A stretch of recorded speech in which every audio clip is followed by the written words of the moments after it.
This is a review for Chapter 1 test on pre-calculus. So, what do we need to know? Or what do you need to know? X and Y intercepts.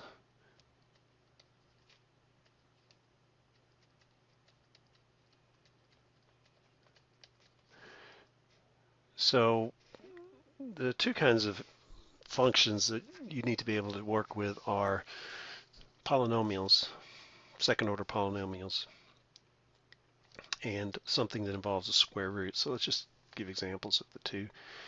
So if you have a function y equals some function of x, so let's say it's x squared. Let's see what we're going to do here. Let's say I'm going to make one up here. So say that. So to be able to find the x-intercepts, so the x-intercept is found by setting y equal to 0 and then figuring out the values of x where y equals 0. So in a polynomial situation, you just say 0 is equal to x squared minus 7x plus 6, and you would factor that, and the one you'll get is one that should be easily factorable, if that's a word. So you can factor this into x minus 6 times x minus 5. So for this to be 0, either this term has to be 0 or the second term has to be 0. So one of the two terms has to be 0. They wouldn't be both 0 at the same time unless you had the same, I mean, you could factor to have the same factors. But so we say x equals 6 is one intercept and x equals 1 is the other one. So those are the x-intercepts. Another way of representing this would be to put x equals 6, y equals 0, and x equals 1, y equals 0. So you can show it as a coordinate pair as well. In terms of the square root, you might have y equals the square root of x plus 9 minus 5. Oh, and I didn't tell you how to get the y-intercept on this previous problem. So the y-intercept, you just set x equal to 0. And in polynomials, that just means these first two terms go to 0. So you have 0 squared plus, or negative 7 times 0 plus 6. So it's easy. Y equals 6, or the coordinate pair x equals 0, y equals 6 would be the y-intercept. Now the only case that you might not recognize as this is if you had y equals, say, 3x squared minus 6x. Again, to find the x-intercept, you'd set y equal to 0. In this case, it's not the standard factorization, but you can factor out 3x out of each one of these. So if I factor 3x out, I'm left with x, and here I'm left with negative 2. So my two x-intercepts are x equals 0 and x equals positive 2. So that would be one that might be slightly different. Now here, this is going to be a square root function. So it's going to look something like this somewhere. So there's a possibility there are no x-intercepts, or the possibility of one x-intercept, and I've chosen this so there's at least one x-intercept. So again, to find the x-intercept, you set y equal to 0. So the right-hand side is you have to figure out what values of x will give me 0. So we add 5 to both sides, so we'll get 5 is equal to the square root of x plus 9. You square both sides, so you get 25 is equal to x plus 9. Then you subtract 6, or subtract 9 from both sides, so you'll get x equals 16, or 16 comma 0. Now, just to prove this works out, let's plug it back in. So if you evaluated this function at 16, you have 16 plus 9 square root minus 5. 16 plus 9 is 25. Square root of 25 is 5. So you get 0, which shows that it's correct. And then the y-intercept is where you set x equal to 0. So you'd have y equals the square root of 0 plus 9 minus 5. Y equals the square root of 9 minus 5. Y equals 3 minus 5, or negative 2. So y equals negative 2 is the y-intercept, or you could say 0 comma negative 2. So that's x and y intercepts. Now there's a couple of ones that involve the linear equations, and you need to be able to know the point slope form of the linear equation. That is y minus y1 is equal to m times x minus x1, and the slope intercept.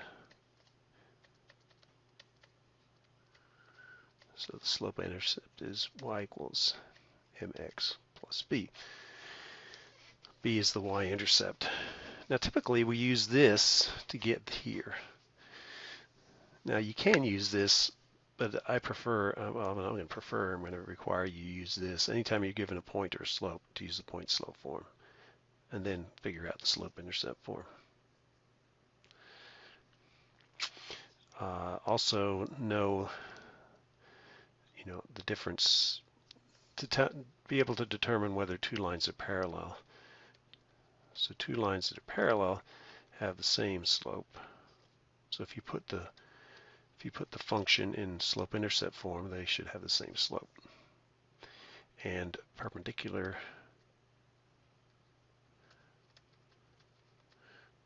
they would have the negative reciprocal.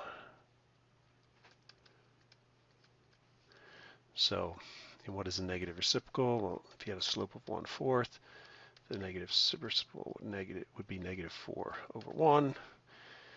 If you wanted the negative reciprocal of negative 3, that would be negative, and then you would have 1 over negative 3. So it's always taking this number, taking the reciprocal of it, keeping the sign. So you basically you end up changing the sign and flipping the numerator and the denominator. In this case, it didn't exactly have a numerator denominator, but you can make it to have a denominator. So a whole number or an integer can be put in terms of a rational number, but the denominator is 1. That just makes it easier to do the reciprocal. So the negative reciprocal of that would be positive 1/3, because the negatives cancel out. So this is negative, this becomes positive. This is positive, becomes negative. That's what the negative part means. So there's basically two ways of asking a problem that I'm going to give you. You'll be given a slope and a point. You'll use the point slope form of the linear equation. So you're given this, you're given that, plug that in the equation, and then simplify to the slope intercept. Now, I may give you the slope directly, or I may say I'm looking for a line that's perpendicular or parallel.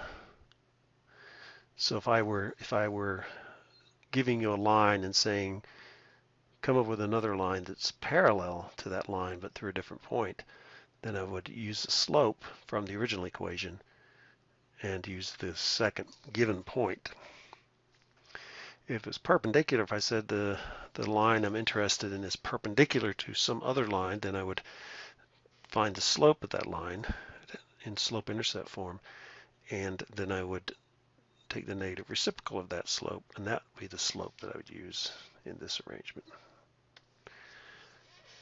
So I'm not going to work a problem out. I'm just going to tell you what you need to study. Then the second case is you're given 2 points.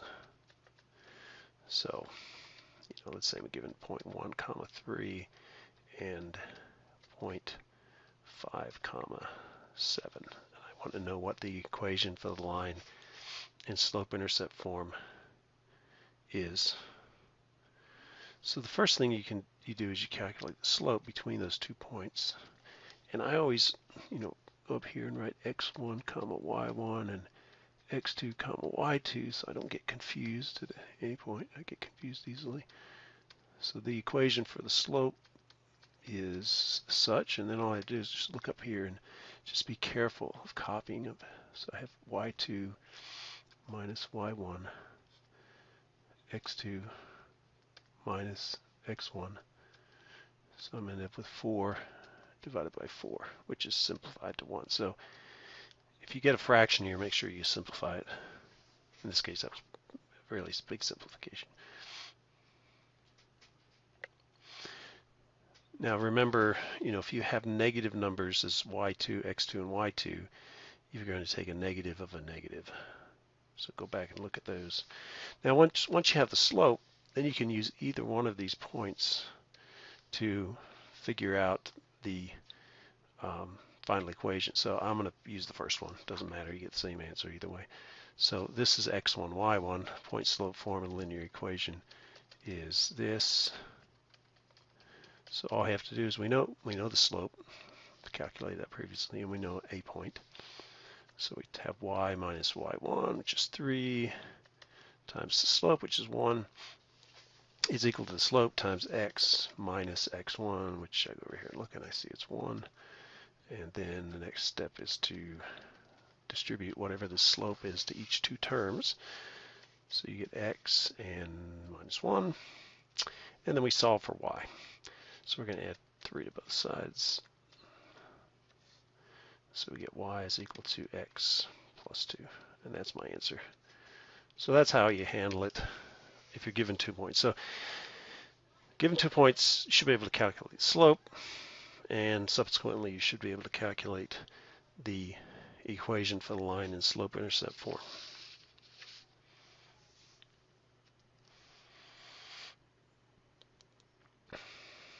Okay, need to be able to use completing the square to find the zeros of an equation. And I'll give you one that, it's reasonably easy in that you have an even coefficient for the linear part. So let's just say y equals x squared minus 8x minus, what am I going to use here? Doesn't really matter. Let me just pick some big number, 24. I think that'll work. So I don't know if you can actually factor this. 8 times 3 is 24. It doesn't. I don't think you can factor this the normal way. So the way you do it is if you're looking for the zeros, when somebody asks for the zeros, that means you set y equal to 0. So that's the first thing we're going to do. Okay. The next thing we do is we just take the 2 terms, the square term and the linear term, and we separate those away from the other term. Well, actually, what we can do is move the constant term to the other side of the equation. So if this is negative, we'll move it to the other side and it becomes positive. If it's positive, then we'll move to the other side, it becomes negative. Now, so the equation there is still balanced. We've moved the negative over there to make it positive.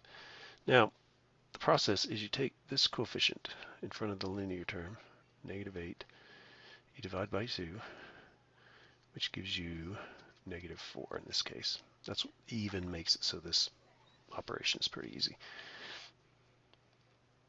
Then you take this number and you square it. So this final answer is always positive because you're always squaring something, whether it's a negative or positive number. So that's 16. Okay, so what we do is we add 16 here, and to balance that we have to add 16 to the other side. So these are still balanced. Then you rewrite this as a perfect square. By doing this process, you're going to make it into a perfect square, and it's always x. You take whatever this intermediate number is here.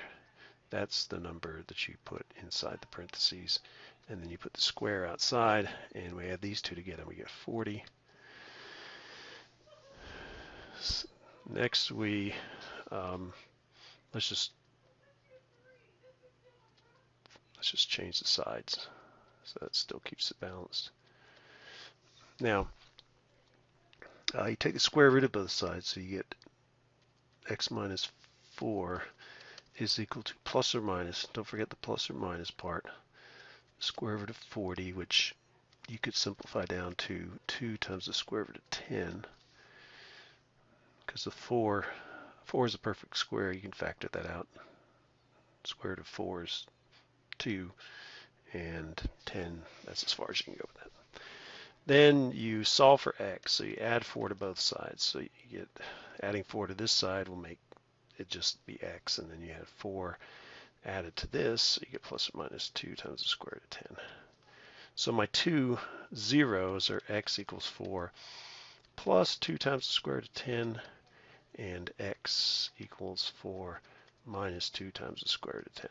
So those are my two zeros. So these are called the zeros because those are the values where values of x where the function is equal to 0.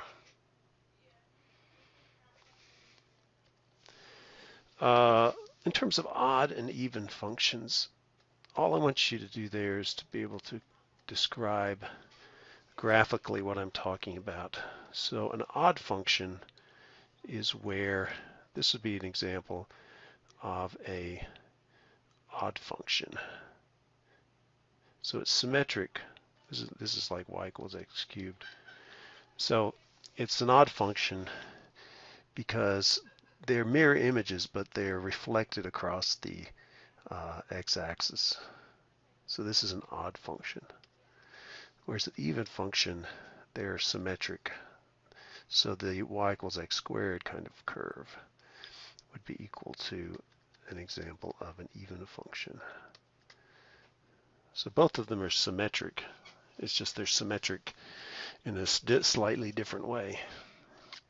You know, if this were symmetric, if it were an even function, it would look like that. But what happens is this folds over, reflects across the x-axis. So just make sure you can answer that question.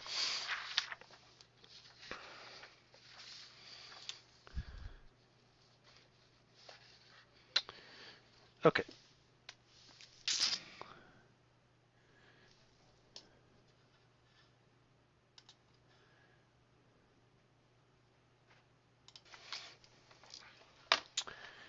So the next main topic is doing transformations.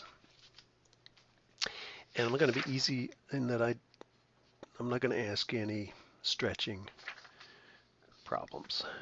So this is pretty much reflection and translation. So I'll give you a piece of graph paper on the test, and you can draw the particular thing that I'm asking for. So here's a piece of graph paper for us to work with. And there are basically three kinds of functions that I want you to be able to do. One is a quadratic equation that's in standard form. So I'm not going to ask you to put it in standard form. I'll give it to you in standard form. So let's say we have x minus 3 squared plus 3. So there are four things we have to look out for. One is the vertical translation. One is the horizontal translation. One is, well, there's also stretch and shrink, but we're not going to worry about that. And then there's the sign. Now you can have the negative sign out front here, or you can have the negative sign in. So I'm going to give you examples of all four situations here. Just the standard one, and then actually three of the cases in terms of the reflections, in addition to with the reflections included. And remember, there's the way you can plot these is you basically plot the vertex using this information, and then you go over 1, up 1, over 1, up 1, symmetric, and over 2, up 4, over 2, up 4, and over 3, up 9. So that's the way you can get some easily get some points to plot. So this one, if you think about the standard parent function, the parent function is y equals x squared, and that starts at the origin. So all we're doing here is we're going to translate it, and remember what we do is we say x minus 3 equals 0 or x equals 3. That's going to be the x value of the vertex. So we go 1, 2, 3 in the x direction, and then we just use the y directly. So our vertex is right here. And so from that point, you just go over 1, up 1, over 1, up 1, over 2, up 4, 1, 2, 1, 2, 3, 4, and then the other one's going to be symmetric, so you have the symmetry, and the other one's going to be off, so then we can just draw that in there like that. Okay. Now, let me give you another one. F of x equals negative x plus 2 squared minus 4. So we have our horizontal and vertical translations. Again, x plus 2 equals 0, x equals negative 2. So that's going to be the position of the vertex is going to be at x equals negative 2 and y equals negative 4. 1, 2, 3, 4. So we have to do something special. You can either take the negative of that number, you can think about it in this term. This one you just read off directly. So that's what it is. Now, the negative here means that you're going to have, instead of going up like this, you're actually going to be going down. So there's two places you could do this reflection, and maybe it's better to do the reflection first. So what you would do is you'd say, okay, the parent function is pointing upward like that. So that's y equals x squared. If you put the negative sign, that means the parent function is actually pointing downward like that. So that's the parent function. And so that's the reflection part of it. So it's going to be a downward pointing one. Then you can translate it negative 2, negative 4. So the vertex starts here instead of at 0. And then you go over 1, down 1, over 1, down 1, over 2, down 4, over 2, down 4. That gives you enough points that you could draw this thing in here like that.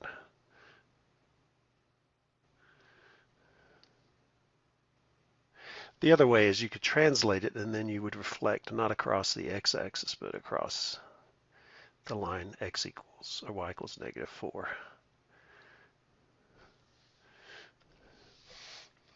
Now the third case, which is the one that we don't cover a lot, but I'm going to ask you to be able to do this. I'm going to give you at least one problem where you've got to do this, is where you have a negative sign inside the parentheses. So let's say we have negative x plus 3 squared plus 3. So there's two questions. One is, what does this thing do, this negative sign, and inside the parentheses? How's that different than having the negative outside the parentheses? And the question is, which way do I translate this thing? So there's two ways of thinking about the translation. The translation would you'd still set this equal to 0, and if you solve for it, you'll get x equals 3. So you might think it's -3 because you can take the negative of that number. That's better. Why it's better to set this equal to 0 and then figure out the x translation from there. So that's one way. The second way is to factor out the negative sign. Now, I'm not really factoring it completely out. I'm creating a factor inside this parenthesis, so it's -x. And I factor the negative sign out and I apply it to both of these. So this second term becomes negative. So another way to write this equation is negative the quantity x minus 3, and then the whole thing squared. So you can see if I distribute the negative to the x and the negative to -3, I get +3.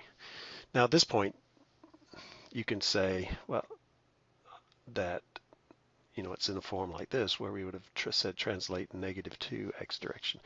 Here we'd say translate +3. Again, you could say x minus 3 equals 0, x equals 3. So in both cases, either way you look at it, you'd have to translate to the right. So you'd say shift right 3 units, shift up 3 units.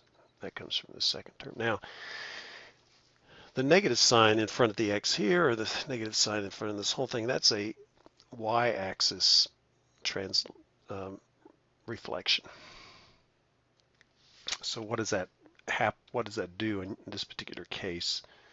Well, it actually doesn't do anything at all. Because what you can think about is if I do the reflection first, I look at the parent function. So I go over 1 up 1, over 2 up 4, and over 3 up 9, over 3 up 9. Okay, so there's my parent function. If I reflect the parent function around the x-axis, this point goes over here and that point gets over there, and so it looks exactly the same as far as the curve is concerned. So this negative sign really doesn't do anything to the appearance of the curve. It still looks like that as the parent function that's been reflected, in this case around the y-axis. And then you shift it 3 to the right, 1, 2, 3, and you shift up 3 units. So your vertex goes to this point. And the shape is the same. So you over 1, up 1, and then you do the same thing on the other side, over 2, up 4, 1, 2, 3, 4, over 2, up 4, and the 9 will be outside. So you just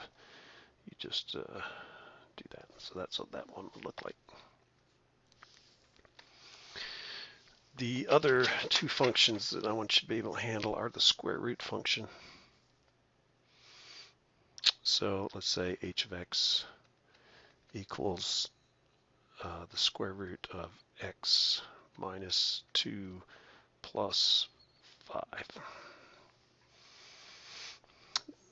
So since we have a positive out in front here and we have a positive inside there, there's no reflections. So we just have translations. So we just have to move the start of where the square root function. Now the square root function is, the inverse of the squared function. So the instead of being symmetric around the y-axis, it's symmetric around the x-axis. But there's only the positive side of this thing. So we start at 0. The parent function starts at 0. And instead of going up 1, over 1, up 1, we go up 1, over 1, which is the same point. Then we go up 2, over 4, and then up 3, over 9. So it's the same. So then this is what the parent function looks like. So all we need to do now is shift this point, the starting point. And we're going to shift it 2 units to the right and 5 units up. So we just go 1, 2, and then 5 units up. So this is the starting point, just like this. And from this starting point, you go up 1, over 1, up 2, over 4, up 3, over 9, which actually puts you out here. And then you're your new function looks like that.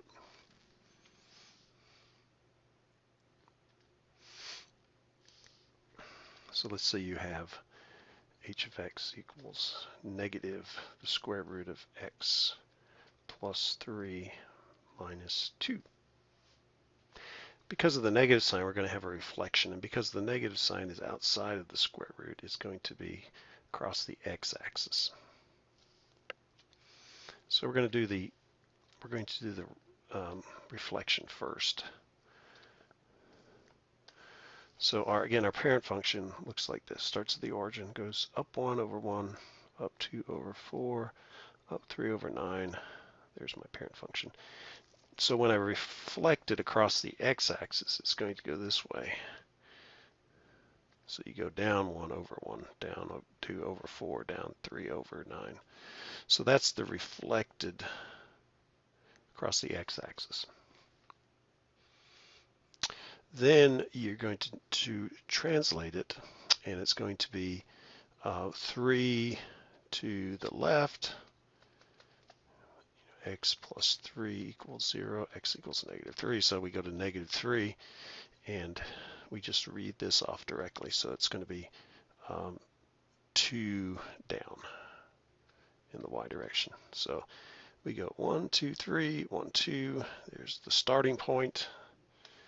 So you go down 1 over 1, down 2 over 4, 1, 2, 3, 4, down 3 over 9, 1, 2, 3, 4, 5, 6, 7, 8, 9, and something like that. And the final case is if you had h of x equals the square root of negative x plus 1 plus 5. So again, what we do is we factor the negative sign out within the square root, so it becomes negative the quantity x minus 1 plus 5.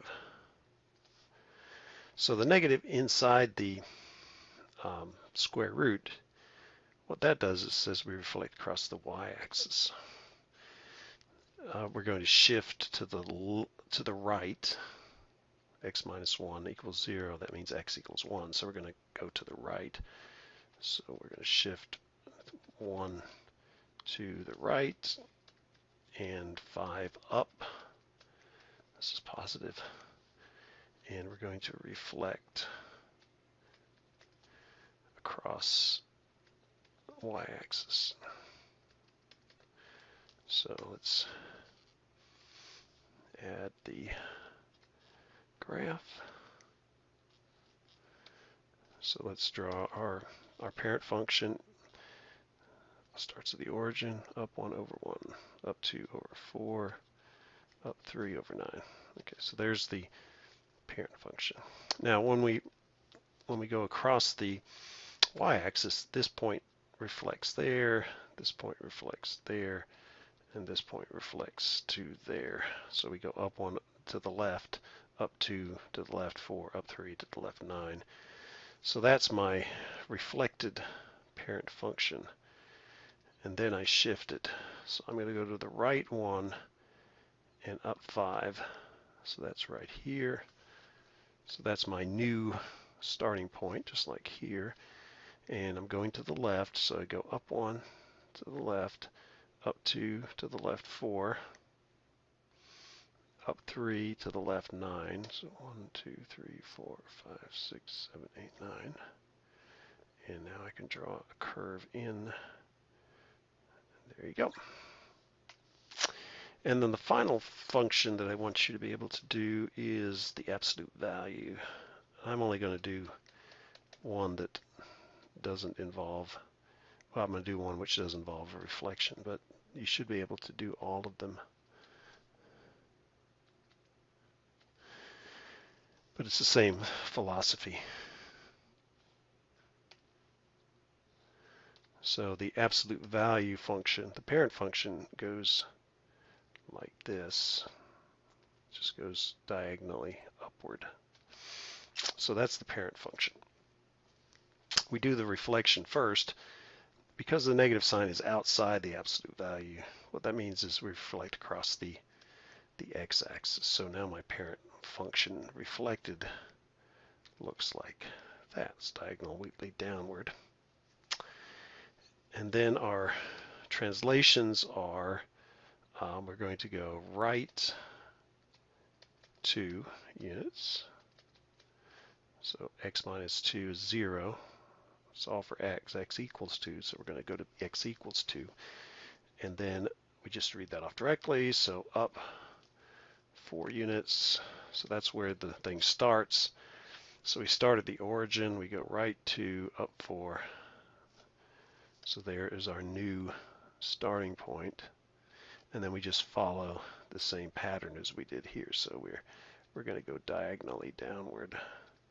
So it's going to look something like that, and then go the other way like that. Okay. And the last thing I'm going to ask you to do is to be able to do an inverse function. I'm not going to ask you to do something super complicated. So I'm going to ask you to be able to create the inverse function. So I'll give you a linear equation. So let's say it's y equals 1/2 x plus 7. So the procedure is first, or it might be, I might give you f of x. So let's say f of x. So we want to find the inverse function, f to the minus 1 of x. So what we do is replace f of x with y. Then we solve for x. So let's multiply everything by 2. So we get 2y is equal to x plus 14. And the reason I did that is it's sometimes good to get rid of the fractions. And you just deal with whole numbers, and then at the end you can put the fraction back in. I'll give you another example after we do this one. I'll make up some other one. So anyway, solve for x. So if you subtract 14 from both sides, you get that. I'm going to switch sides, so I solve for x. You get x is equal to 2y minus 14. So that's solving for x. Then you switch x and y. And then for y, you put in f inverse of x is 2x minus 14.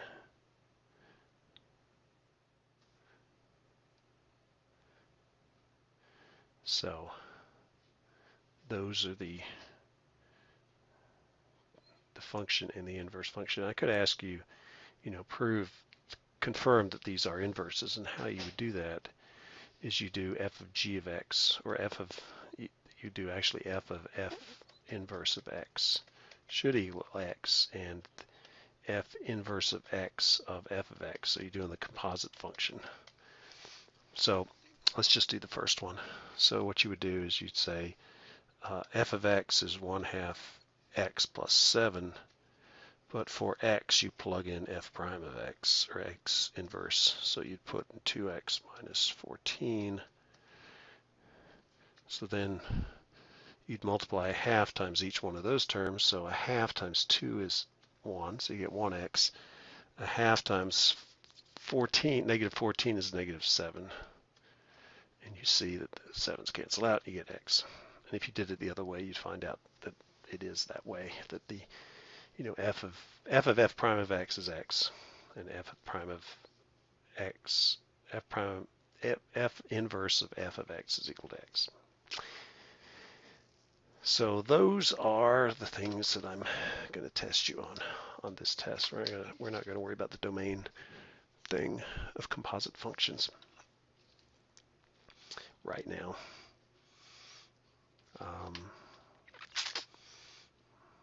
Okay, so that's all I think I have. Oh, one more, and let me just show you.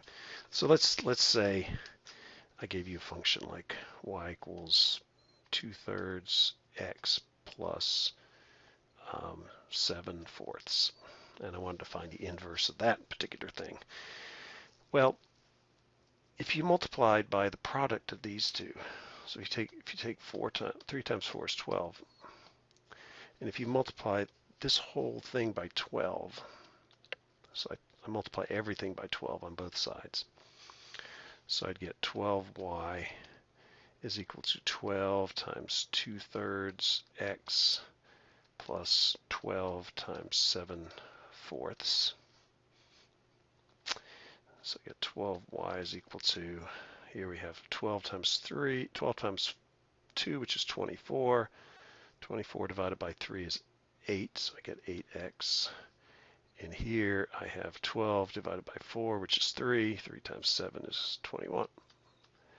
So I get this equivalent equation, everything multiplied by 12. So then when I do the manipulation and solve for x, I say 12y minus 21 is equal to 8x. And then let's just switch sides before I divide out. 12y minus 21. So then if I divide every term by 8, like that, I get x is equal to 12 over 8 y minus 21 over 8. And then we simplify. So 12 over 8 is you can divide both by 4, so you get 3/2. So you get x is equal to 3/2 y minus 21/8. And then you switch the variables. Y is equal to 3/2 x minus 21/8. And you could say f inverse of x is just equal to 3/2 x minus 21/8. So the main purpose was, I could have dealt with fractions, but it's easier to figure out what I need to multiply the whole thing by to get rid of all the fractions than do these subtractions in terms of whole numbers and then bring the fractions back in.